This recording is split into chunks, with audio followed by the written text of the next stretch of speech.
Once again, my dear viewer, welcome to Dr. Paul Kibicho YouTube channel. And I have been thinking about, for those people who've been following me for some time now, my main subject of discussion has been, and I want to emphasize today, emphasis on this, success.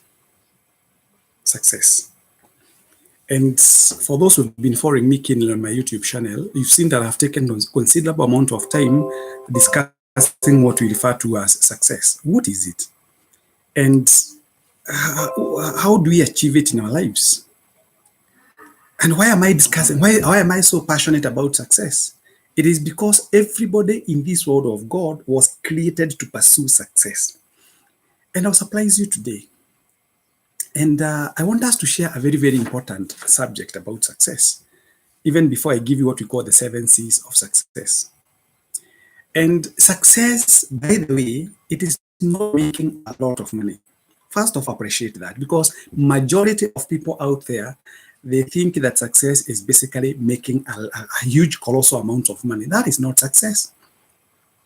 And success, I have written a book which is called Demystifying Success, because success is a subject that has been discussed from various quarters, and the definitions by various philosophers and scholars and thinkers has been as diverse as the number of people who have attempted to make definition of it. Personally, I've been pursuing success for a long period of time. But we need to ask ourselves, all of us, what is it? What is success? And I've told you the point number 1 before we go to the 7 Cs. Success is not making a lot of money. Success is not having a big house. We have people with very big houses in those areas that people think that is, sorry to say, without prejudice and without bias, that is where life is centered in. Because if somebody asks you, where do you live? And you happen to say that you live in Eastrads, sometimes they view you or they perceive you to be somehow not successful by their definition. But I'm sometimes marveled when I'm driving along Jogoo Road. I see Range Rovers, I see Prados, I see Lexuses, I see what we call all types of cars. The same kind of cars that come from Kalen, that come from Muthaiga, that come from Spring Ferry, are the same cars being driven by Eastranders. But because people have this perception of what is success, and they have been made to think that the only place where life can be found in abundance is Kalen, is Muthaiga, is Spring Ferry, is Ruda, they end up finding themselves or looking at themselves as lesser people in this world of God. No way. And as a matter of fact, allow me to go a little bit further on this and make people understand that who neighbors Ruda? It is Kiabu town. Gedogoro, that place. And the only distinction between Luda and Gedogoro, where we have got some slum houses, is purely because of that fence that has been built. So in terms of air, in terms of the time and water, if you check your clinometer, it says the same. But because people have been set, their minds have been set in such a way to think that they are not successful by virtue of living on their side of Luda. I appreciate people who say we live in Lower Luda, we live in Lower Kalen, we live in Lower Muthaiga, appreciating yourself. So success is not having a big house. And let me first of all, now that we have a case now in the public domain of Bill Gates and Belinda Gates, what comes into your mind? They have all the money this world requires. As a matter of fact, their philanthropy alone carries $5 billion every year. I hope you don't even bother taking a calculator, because the zeros will be so many billions. We're talking in terms of billions. If you know how many zeros a billion has, a million has, and a billion has, you can imagine the kind of money they have dedicated to what we call philanthropy. But they're not happy again. So what is success? Why did they divorce after 27 solid years of marriage? So by many people, by standards of many people, they are successful by standards of very many people. But to them, so how do they define success? Success is not having so many degrees. Yes. Having 5, 10, 15 degrees does not make you successful. As a matter of fact, without prejudice again, the former president of Zimbabwe, Robert Mugabe, had more than 6. He was the most educated president in this globe, in the world. But look at his economic policies. Look at the monetary and the fiscal policies that he actually embraced in his leadership style. They were not the best. We even had what we call super inflation in Zimbabwe during his reign, yet he had all the degrees. So what is success? It is not having a lot of friends. How many friends do you have, and how many of them add value to you? So what is success? Basically, allow me now to define to you what success is all about.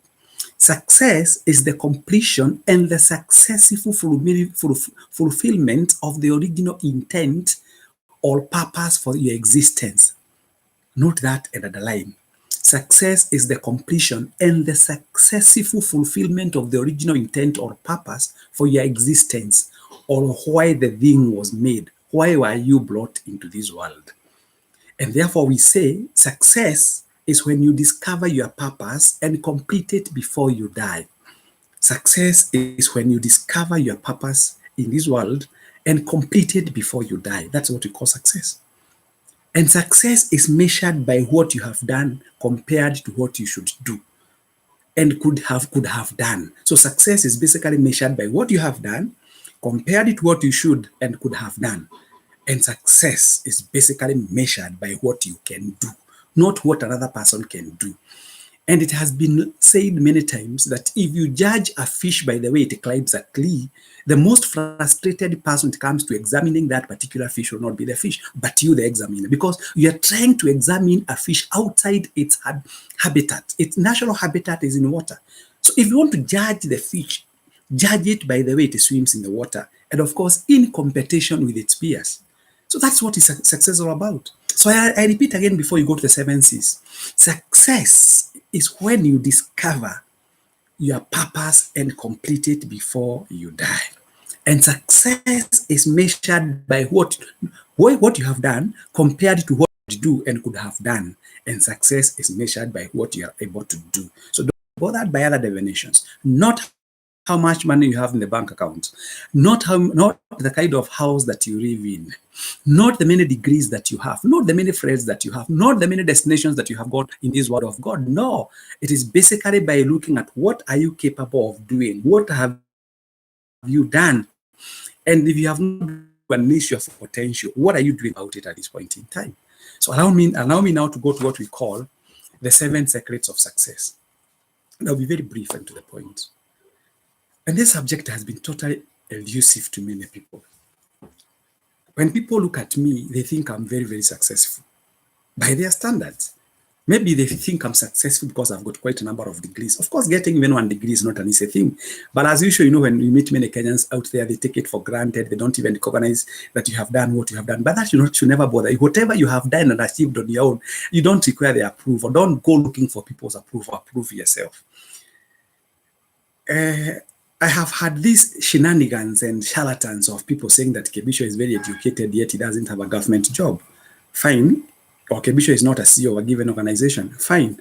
Or Kebisho has not been recognized by quite a number of people, especially those institutions that, like the ones that give the Nobel prizes, like those people who give quite a number of commendations. He has not been awarded by the government of Kenya in terms of presidential awards.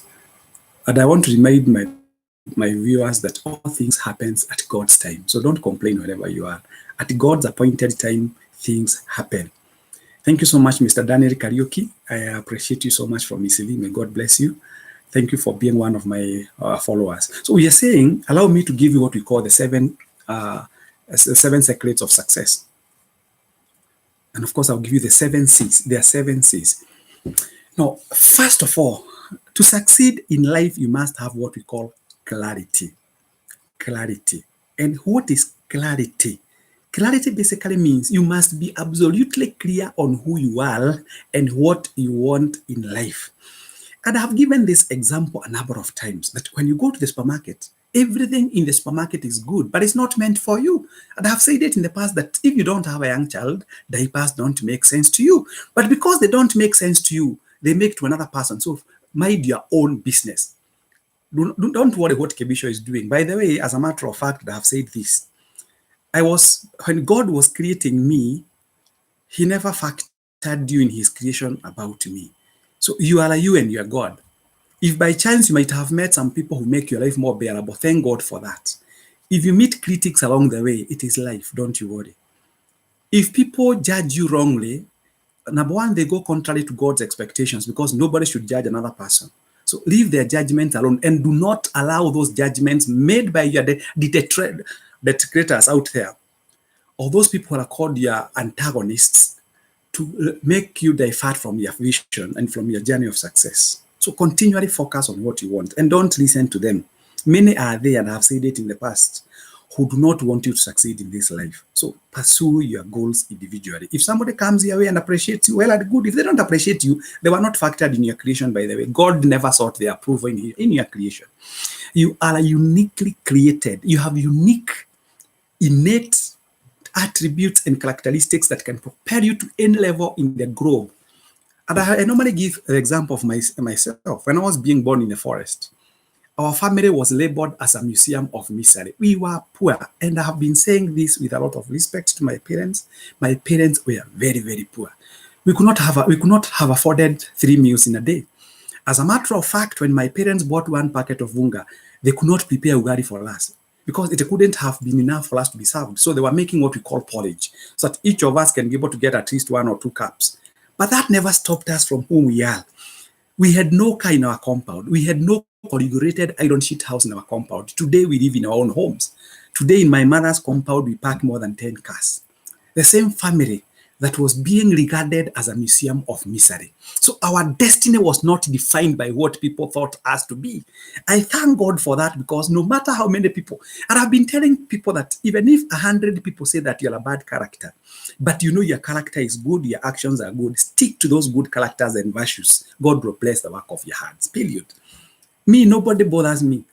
Let them say Kibisho is proud. That is their own business. I have no time to think about them. By the way, when they're talking about me being proud, I'm busy working on something else that will make me achieve. Maybe buying a new car, setting up a college, setting up. So that's what I do. So when they're busy spending their precious time, instead of them using that time to productive activities that adds value to their lives, I'm busy working on something. So tomorrow they still have another subject of discussion, but I'll have moved another 1 kilometer ahead of them.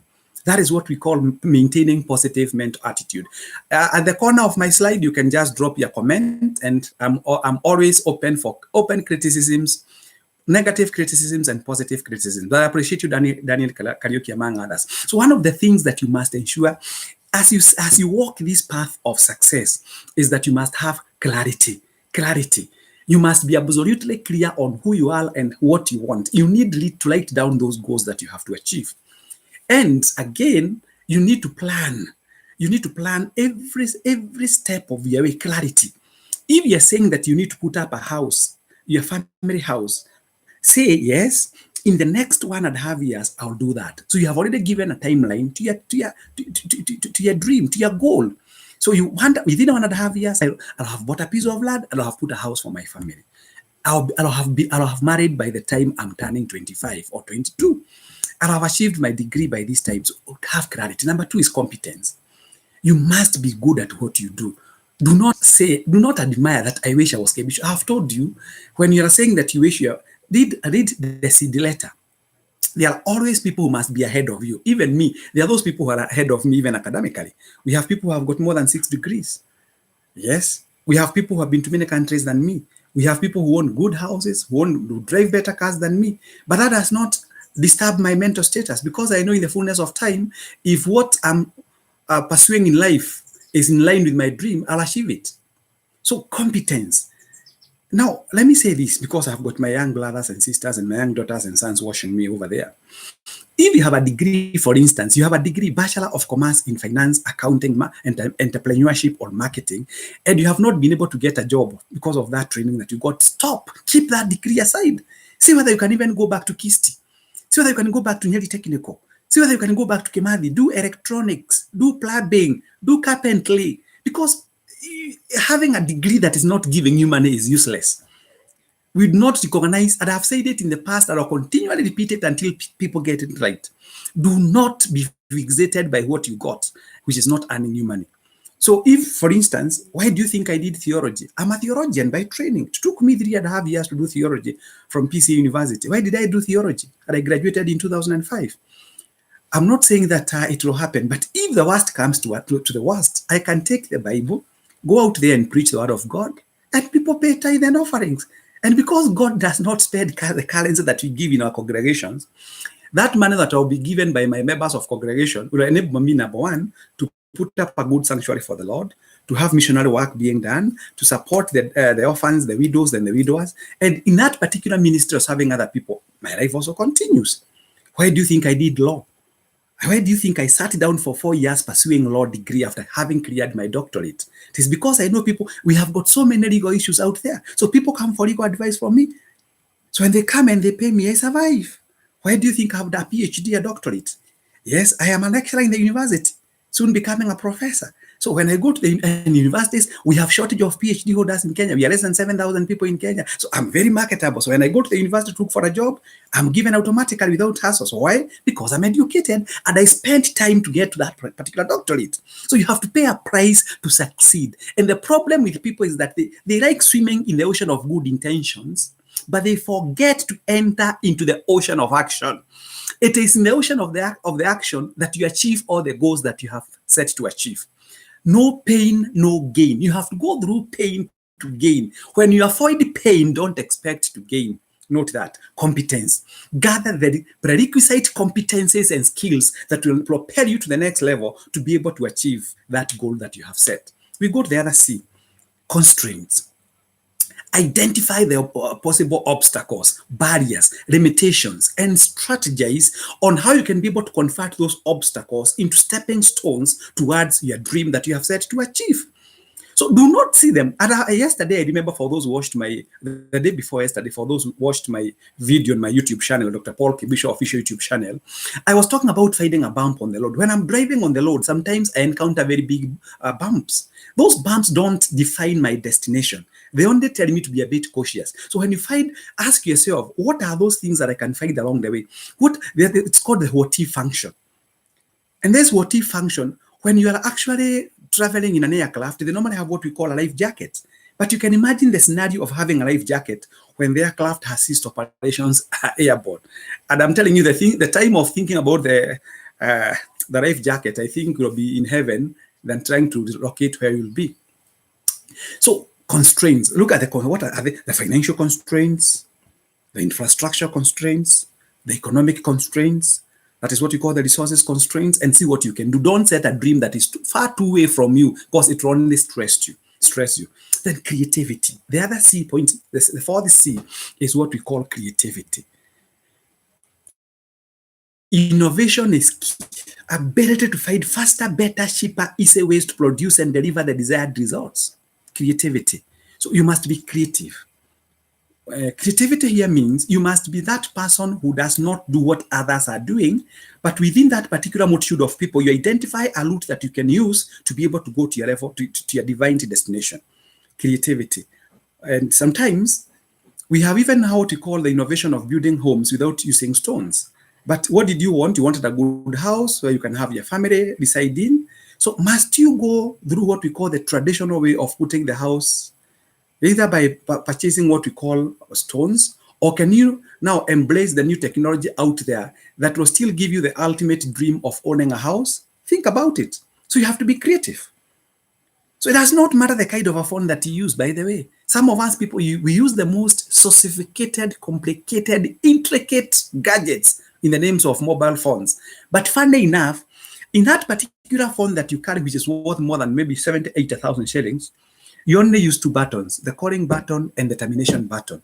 So it were better if you invested that money in Nobis Securities Exchange. You bought a few shares from either Standard Investment Bank, Equity Bank, KCB, because they have this what you call return on investment, as opposed to holding a gadget which is worth 80,000, where you only know how to use two buttons, calling and termination and accessing your M-Pesa. Even a Murikamisi can do that. So you have to be a little bit creative. Concentration, the power of concentration. Ability to concentrate single-mindedly on what is critical in your success path. That is what we call concentration. Majority of us, we don't concentrate. And that's why many people don't even finish their degree courses in the university. I'm actually in the university and I've seen some people who have got reverse all the time. They have got what we call reverse. Reverse for what? You must be able to concentrate on your project. Concentrate. And when you concentrate, believe, we say, like, I've been giving an example of sunlight. This sun that God gave to all of us this morning, some of us will only enjoy the sunlight during daytime. Others will use what we call the solar panels to trap the power from the sun. And in the evening, they'll use it to cook and to have light. So it's called the power of concentration. If you take a magnifying glass out there and you subject it to your hand, your hand will definitely burn because you have been able to concentrate the rays from the sun. Similarly, if you want to achieve something in this world of God, you have to have what we call concentration. We go to the 60th C. It is called courage. Winston Churchill one day said, courage is rightly considered the foremost of the virtues, for upon it all others depend on. Winston Churchill once said that courage is rightly considered the foremost of the virtues, for upon it all others depend on. It takes courage to take the entrepreneurial risk. Like now, I normally give an example of those people who prepare tea in their hotels. They don't call you, hello, Kebicho, how many people will you be coming with? 4 adds up in that particular kettle. No, they don't do that. They just go to the kitchen, they prepare tea with optimism, full of optimism that clients will still come. And by so doing, they have made their money. So you must take courage and do not fear what happens, what lies ahead of you. Remember, you're only in charge of what you can do up to this point. Whatever happens the next minute is not yours. But that should not stop you from making things or making plans or having goals or strategic plans in your life. The last C is what we call continuous action. Continuous action. Continually pursue what you have set to achieve in life until such a time when you achieve it. So the journey still remains ahead of you.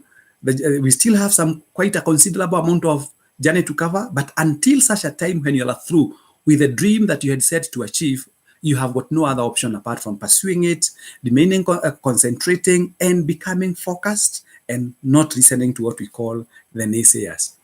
With those 7 Cs, I think I've given you what I wanted this morning. I want to thank you for being one of my followers. It has always been my pleasure talking to you, my people on my YouTube channel. If I've actually impacted on your life, kindly drop me. You can side chat. You can just drop me what we call a text. I'll be able to see.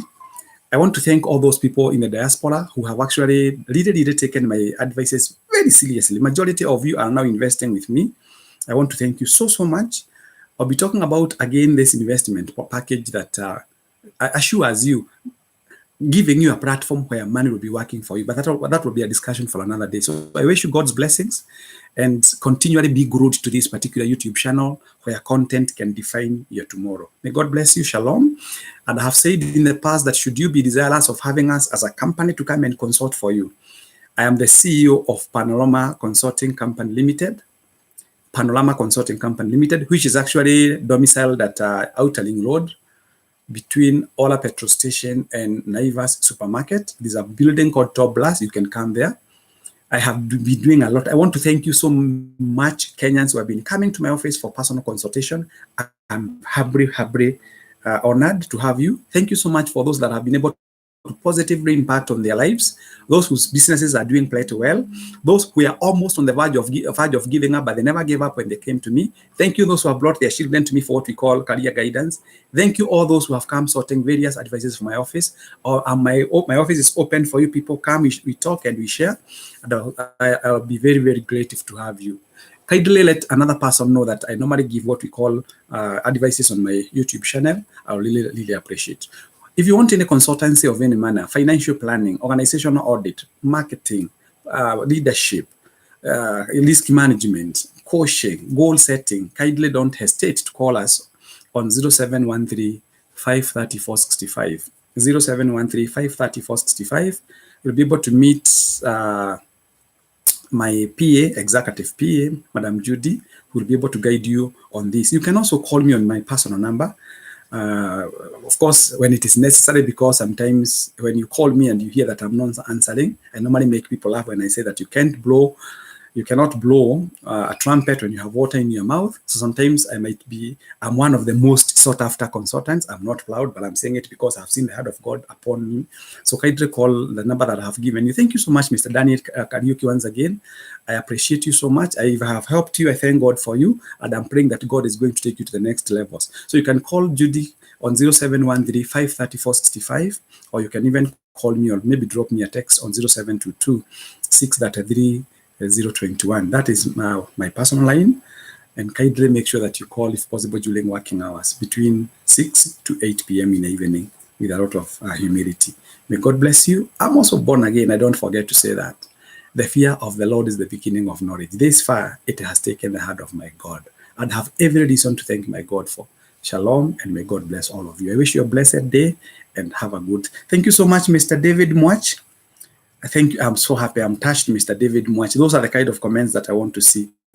I thank God for you, Mr. David Mwach. You're telling me that I have really changed the way you think, and the way you do things, and the way you perceive things.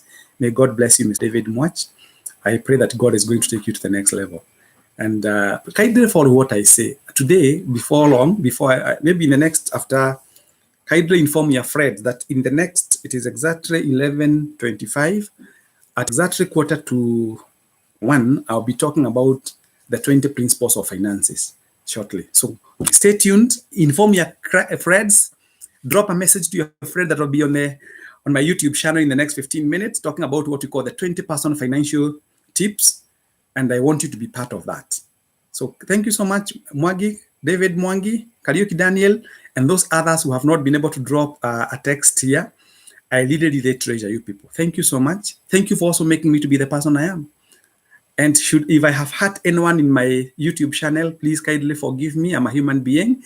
And in our Lord's Prayer, we say, forgive us our trespasses as we forgive those who trespass against us. So if I have actually hurt any one of you in my discussions, a tongue is a small thing that can slip and wreak havoc, sometimes through commission or omission. I'm humanist to error. So salute, and I'm inviting you once again at exactly 11:45. I'll be having a discussion with you on what we call 20 personal financial commandments for that matter. Thank you so much. Stay tuned. God bless.